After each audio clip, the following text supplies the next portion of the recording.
Hello and welcome to this video for CE 108 Mechanics of Deformable Solids. We are still in chapter 6 on torsion. In the last video what we saw is that if you know the internal torque, which you can get by using the method of section as a function of x, and if you know the geometry of the beam, that is to say the geometrical feature that is important here is the polar moment of inertia. So you have the torque on one hand, you have the geometry on the other hand, that's the polar moment of inertia. If you have those two things, by combining them together, you can calculate the shear stress, and especially what matters very often is the maximum shear stress, which is at the surface. So you can calculate at every point x along this beam, you can calculate the value of the maximum shear stress. This is given by the torsion formula, and this can be used to estimate the risk of fracture. You will have a fracture if the maximum shear stress at a given point x exceeds the ultimate stress of the material, and this is true whether the shear stress is going to be positive or negative. In this case, whether the shear stress is positive or negative, you have the same risk of fracture, because a positive shear stress has the same meaning as a negative shear stress. So in this case, what matters is the absolute value of the shear stress. So this is good to estimate the risk of fracture, but the last thing that we need to do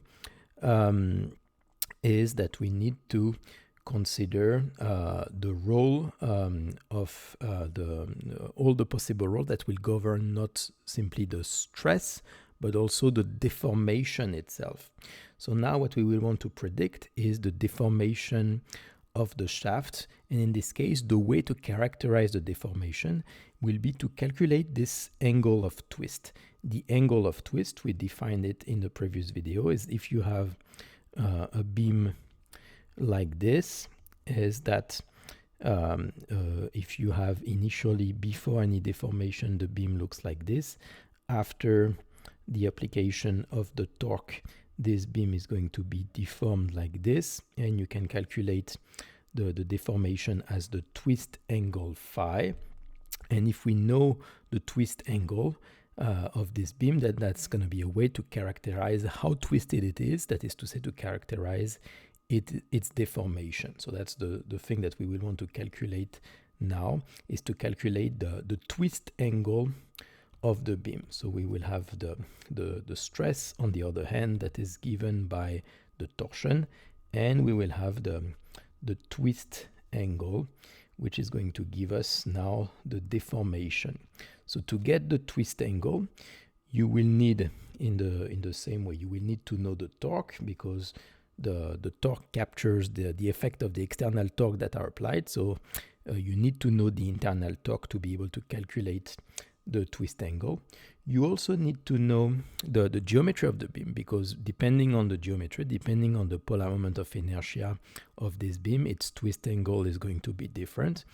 But there is another thing that you will need to consider in this case, which is the effect of the material the beam is made of, and specifically how stiff the material is. So this is going to be defined by the shear modulus of the beam. So the shear modulus of the beam at each position x, this shear modulus will characterize how stiff the material is, and this is also going to impact its deformation.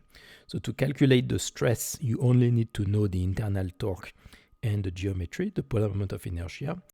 But if you want to know the deformation of this beam, then you will need to know the torque, the internal torque, the geometry, so the polar moment of inertia of the cross section of the beam, and also the material that the beam is made of. So depending on how stiff or soft this material is, so you will need to know T, the torque, J, the polar moment of inertia, and G, the stiffness, the shear modulus of the material. And those three information will be useful to calculate the deformation, that is to say, the twist angle of the beam. So now we are going to derive the formula that will give you the angle of twist of a beam subjected to some torque. So for this, just like the other formula that we derived previously, so we need to consider a very general case. So let's consider a shaft that is aligned with a given axis x. And so then this shaft is, for example, going to be attached to a fixed support at x equals 0. And then on the right, so L will be the length of the shaft, and on the right, for example, you have an external torque T naught that is applied. So this is the x-axis, this is the longitudinal axis of the beam. And so before the deformation, so if I look at the line that is on the beam like this before the deformation, after the deformation due to the torque, this line is going to be tilted, and so this line is going to now look like this. And so what we said previously is that now based on this you can define the twist angle, which will be the angle here that the cross section is making with respect to its initial position. So I'm going to define some letters here. So this is going to be point A, and I'm going to define point B here. And so in this case, this twist angle, the twist angle, just like the elongation of a beam subjected to some axial load, the twist angle is going to depend between which point and which point you are calculating it. So in this case, the twist angle between point A and point B, I'm going to write it as the twist angle of B with respect to A. So B with respect to A. This is going to be the angle of B with respect to A. So if I look at it from the right, if I look at the right projection of this, so I would have the cross section like this as a circle. So if I look at what happens here, so before the deformation, point B would be here, and after the deformation, so you would have a twist angle like this, and so this would define the twist angle of B with respect to A. This is how much the cross section at B rotates with respect to the cross section at the point A. So now, so if we want to calculate this twist angle of B with respect to A, so what I need to do is to calculate how the twist angle is going to change throughout this this beam. So what I'm going to do is to take a small section of this beam that goes between x and x plus dx, where dx is chosen to be very small. And the reason I'm going to choose a very small cross section, a very small portion of this beam between x and x plus dx, is because in this beam, potentially the internal torque can depend on x, the shear modulus can also depend on x, and potentially the polar moment of inertia can depend on x. So all of those quantities can potentially depend on x. So I cannot directly derive the expression of the twist angle because those quantities can potentially depend on x. So to avoid this difficulty, what I can do is to simply take a small cross section of the beam, a small section of the beam between x and x plus dx. And if I choose dx to be very small, then I can consider that within x and x plus dx, then all those quantities will be considered as constant. If dx is very small, then the shear modulus, the internal torque, and the polar moment of inertia won't change too much between x and x plus dx. Okay, so now, so if we look at what is the value of the polar moment of inertia at x, if we look at the value of the twist angle at x and x plus dx, so I can first draw it. So here this would be the position of the beam before the deformation. And now if I look at how those cross sections are rotated after the deformation, it's going to be like this. So I can define here the twist angle at the position x, and now I can define here the twist angle at the position x plus dx.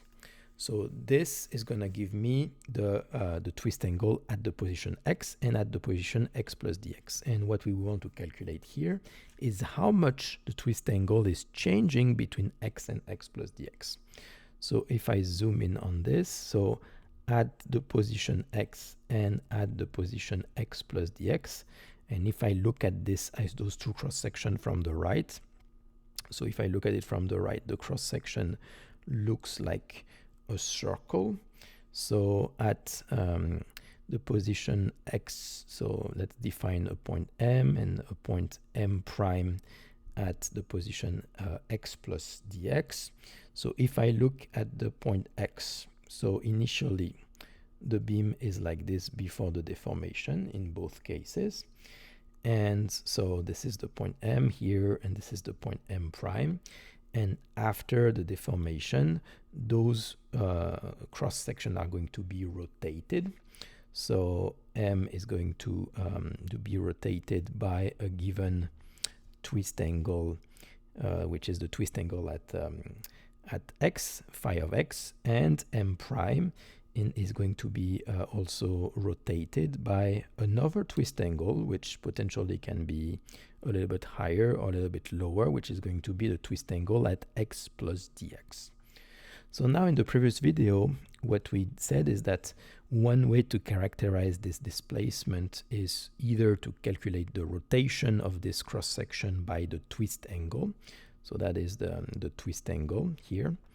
But another way is to look at the displacement of the point M, the displacement as a distance. So here in this case, the point M is going to be displaced by this distance, which I can write delta like in the previous video. So that would be delta at x.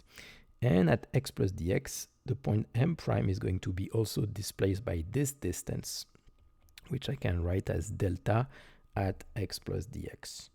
And so in both cases, the twist angle and the displacement delta are simply related by the radius, because delta is the portion of the circle that corresponds to the angle phi. So in this case, delta at x would be equal, so this is the portion of the circle, so this is equal to the radius times the angle, the twist angle in radians. And when you look at x plus dx, again, the portion of the circle delta at x plus dx is going to be also equal to the radius times the angle expressed in radians, which is this time the twist angle at x plus dx. So now that we have this, we can calculate the shear strain. So how can we do that? So this can help us to calculate the shear strain at of this small portion that we have isolated. So in this case here, we are considering this small section of the beam, and now we can calculate its shear stress. Why? Because if we zoom in on this section of the beam here, so let me draw this small portion of the beam. So initially you have this beam like this. So this is the beam before the deformation. So this point M initially is here, and this point M prime is initially here. Now after the deformation, then the point M is going to be displaced downwards, and the point M prime is also going to be displaced, but potentially by a larger or smaller distance. So it means that now this line is going to become like this. So now if I look at this to calculate the shear deformation of this, the shear strain. So if I define this small, a small section like this, now this small section is going to become like this. Now this section will have a different shape. So it means that initially you used to have a portion of the surface that used to be like this, and now after the deformation it will be sheared, and it will look like with a different shape like this. So what used to be simply a rectangle is now going to be sheared. And if I want to calculate the shear stress, what I need to do is to calculate this quantity. I need to calculate the lateral displacement here to calculate the shear stress.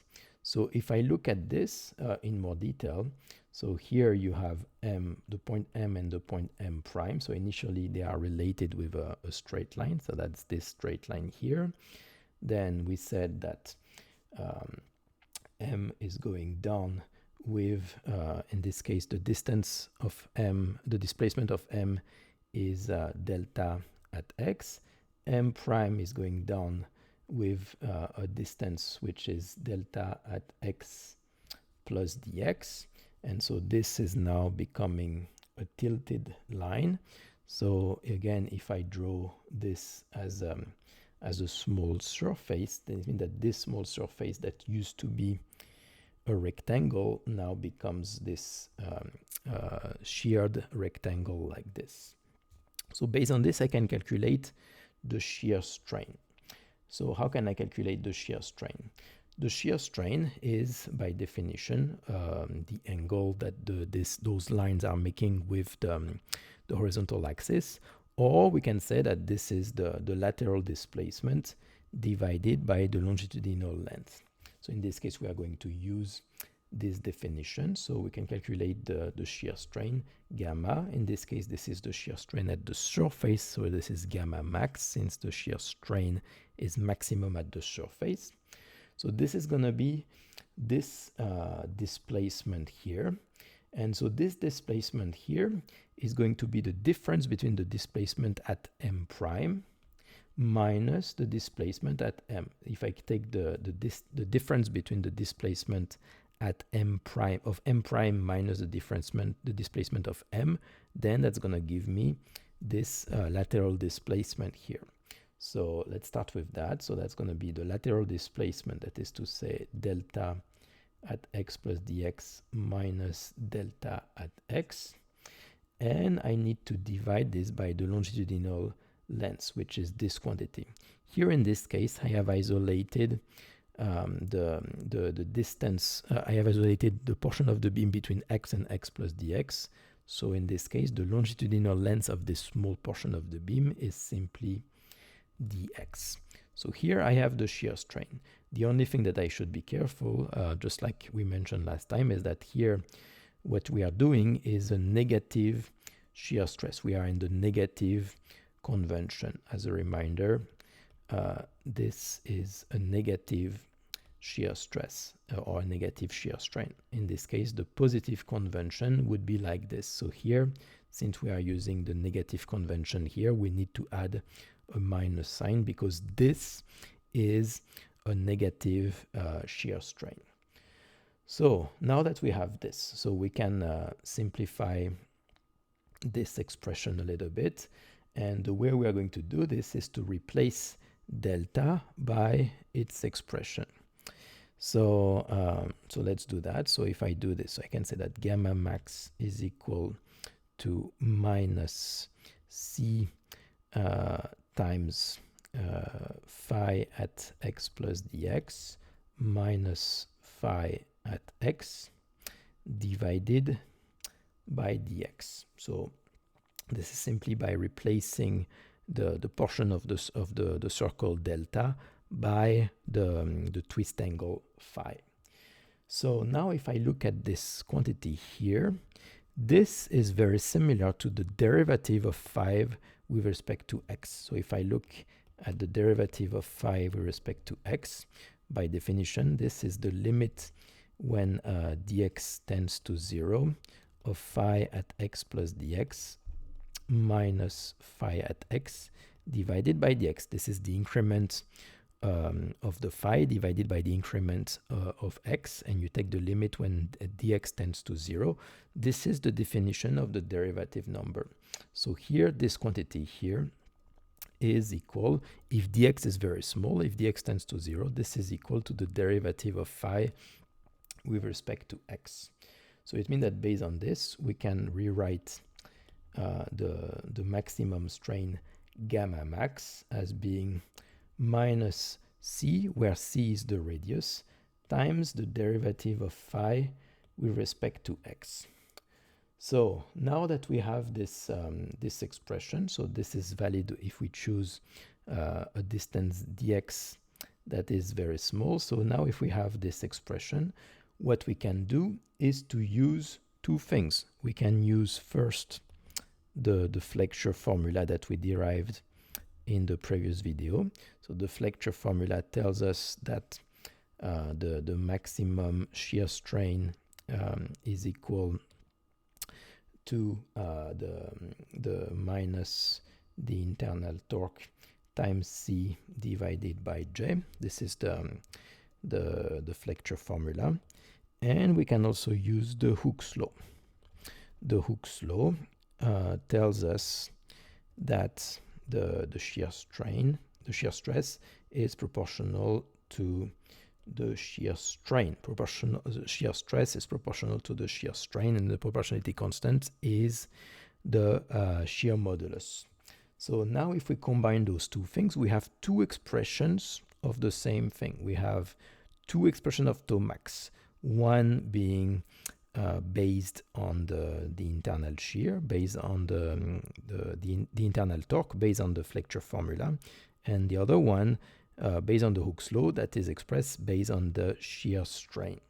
So now what we can do is to combine these two formulas. So since we have two expressions of tau max, those two expressions must be equal to each other. So we can say that G times gamma max is equal to minus the internal torque times C divided by J. And so now we can replace gamma max by the expression that we just found. So that gives us G times minus C derivative of the twist angle phi with respect to x minus T times C divided by J. And so now we have everything we need to find an expression to find the twist angle. Why? Because now we can rewrite this. So what we find is that you have the minus sign that disappear. What we have, the C terms disappear. So now what we can write is that the derivative of phi with respect to x is equal to the internal torque T divided by the polar moment of inertia and the shear modulus. And so this gives us an expression for the derivative of the twist angle phi. So now if I want to calculate the twist angle phi of B with respect to A, what I can do is to isolate on one side of this equation all the term that depends on phi, so this is d phi, and to isolate on the other side all the terms that depends on x, which is t, g, and j, and dx. And then once you have this, you can integrate member by member this expression. Why? Because on the left, everything depends only on phi, so you can integrate this between point A and point B. And on the right, everything depends only on x, so you can also integrate it between A and B, because again, everything depends only on x on the right. So you can integrate member by member. And so if you do this, then you get the twist angle formula. So if you integrate d phi between A and B, what you are calculating is d phi. D phi, this is the small increment of the twist angle over the portion of the beam between x and x plus dx. You have a small increment in d phi. So if I want to calculate, if I take the sum of all the small increments of d phi between A and B, what I get is the total twist angle of B with respect to A. So if I want to calculate the total twist angle of B with respect to A, I need to add all the small increments of twist angle between all the position x and x plus dx. So if I take the sum of all those small increments over the entire length of the beam, then I get the total twist angle of B with respect to A. And so what we find here is that this twist angle is equal to the integral between A and B of internal torque divided by the polar moment of inertia and the shear modulus integrated over x. Be careful that here potentially the polar moment of inertia may depend on x, and the shear modulus can also depend on x. All those quantities can potentially depend on x.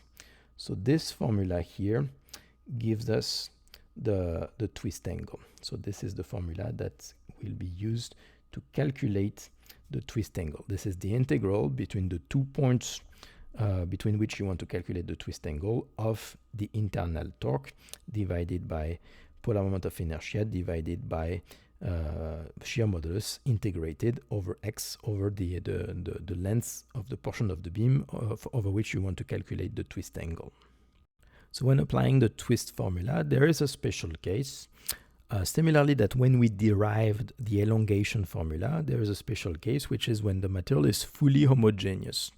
Here, there's also a special case when applying the twist formula, which is the case where the internal torque, the polar moment of inertia, and the shear modulus are homogeneous, so they do not depend on x. If they do not depend on x, then we can take them out of the integral. So in this case, but it's only valid in this case. So the twist angle of B with respect to A is going to be equal to the internal torque, which can be taken out of the integral, divided by Gj, polar moment of inertia, and shear modulus, which also depends. Do not depend on x, so I can take them out of the integral, and then all I have to do is to integrate dx between A and B.